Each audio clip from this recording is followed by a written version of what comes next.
Hi, everyone. SCR Videos. I'm Peter Loshak for UFC 196. RDA is out. Nate Diaz is in, and we are going to cover this fight from an odds perspective with Nick Kalikas from MMAOddsBreaker.com. Nick Kalikas, thanks so much for being with us. We're doing this call on Friday, the 26th, February 26th. So this fight is more than a week away, so the odds might change significantly. Right now, though, at 5 dimes, I'm seeing Conor McGregor minus 400.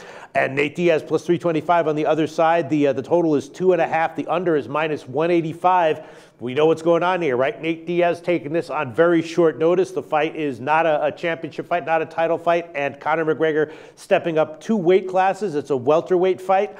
Nate Diaz has 10 losses on his record, but, he has a puncher's chance, doesn't he? Plus 325 is the line right now. I'm wondering if that's a little bit too high, and I'm assuming that the public so far has been all over Conor McGregor. Is that all correct? Absolutely correct. Okay. I opened at minus 280 to be in fact. And they bet it up.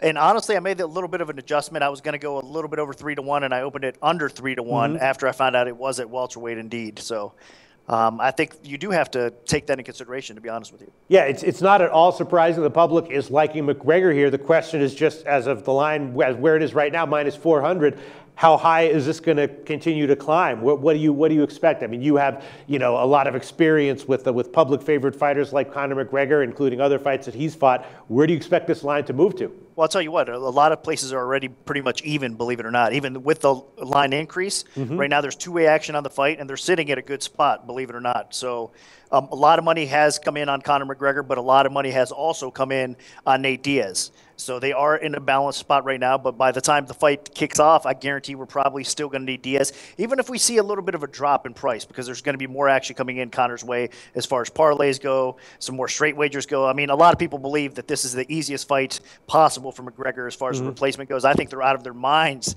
ever saying that a Diaz is an easy fight. I don't care what the scenario, what the situation. I mean, they countered Nate Diaz out against Michael Johnson just recently. So I'm not really that shocked, but I mean, at the same time, you got to respect what Conor McGregor has done thus far. He's backed up everything that he said, and the guy is definitely a talented fighter. All right, so let's look at this fight now for possible betting value.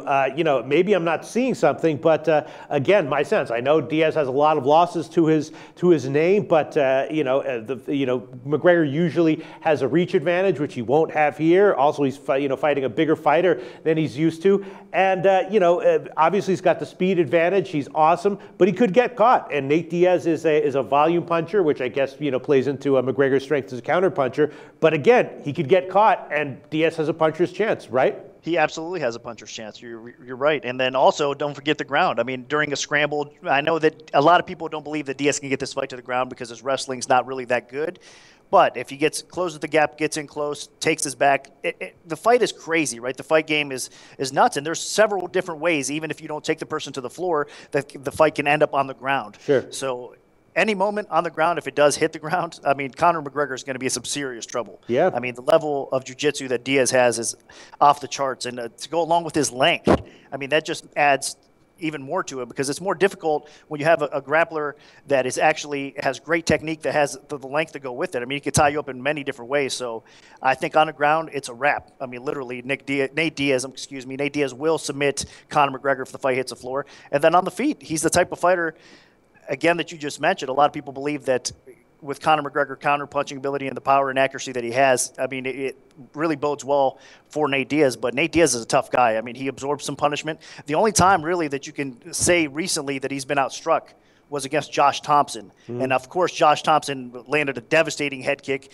And, I mean, stylistically, Thompson fought a great fight that night. But outside of that, if you look at who Nate Diaz has lost to, they've been wrestlers. They've been people that could take him down, stay out of submission trouble, and control him.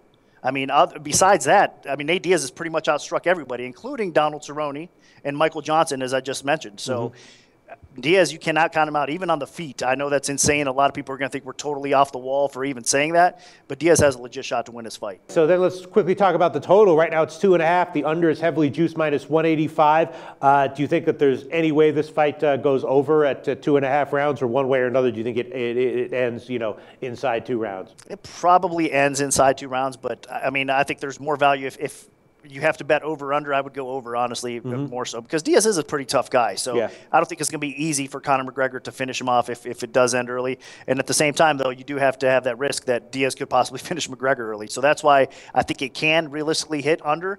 But as far as value goes, I think that we could see Conor McGregor getting tested a little bit more, and we could see it go a little bit deeper. So even with the short notice fight for Diaz, I mean, honestly, the guy's usually in pretty decent shape. So I don't think cardio is going to be a huge issue here, even with the short notice. I mean, Diaz himself mentioned that he hasn't really been able to get a lot of rounds in with the short notice of actual sparring. So he might not be on point as much as he'd like to be. But as far as conditioning goes, I don't think it's going to be a problem. Well, Nick Kalikas, I'm the first to admit that I personally, underestimated Conor McGregor, at least from an odds perspective, over his past bunch of fights. Are we doing it again here if we're not taking McGregor at minus 400? What do you think? No, I would not. Even if he wins, if he goes out there and knocks Nate Diaz out, so be it. You know, it's a tremendous accomplishment for him, because, I mean, he's just going to prove that he does back up everything, and his role is going to continue. Eventually, the guy's going to get beat here soon. I know that.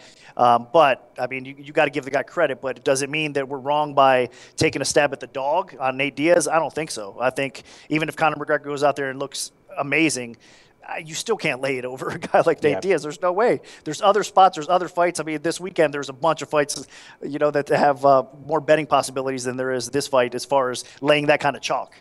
So just stay away. Don't lay the juice. Stay away. Watch it. Enjoy it.